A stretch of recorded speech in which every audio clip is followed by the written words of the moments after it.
For me, also what was important was understanding the stress factors that a kid from poverty has to deal with. You're inside your home, you probably got beaten last night, or you didn't have a good meal.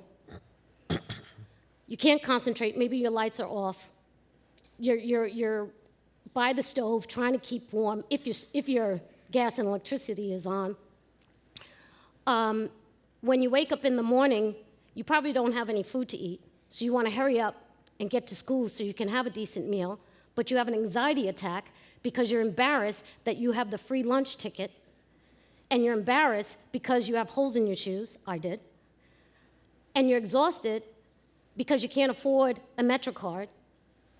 So by the time you walk in the door, and maybe if you live in an abusive home, you're sneaking to get to the bathroom so you can avoid maybe your parent or your sibling or whomever's in the house from sexually molesting you.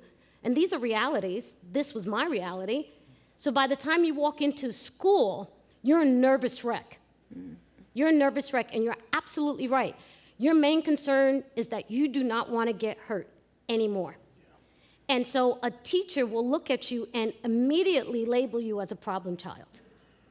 So in Urban Arts Partnership, it was very, very important to me that we create arts ed integrated curriculums that not only help kids comprehend the academics, but also help kids with their psychological issues, with their self-esteem issues, with knowing that they have a safe environment to go to, that people actually care, and also offer programs that teach them in a different way, because every single kid is different. When I went to a different school, and there was a principal, Mr. Sanchez was his name, I'll never forget him.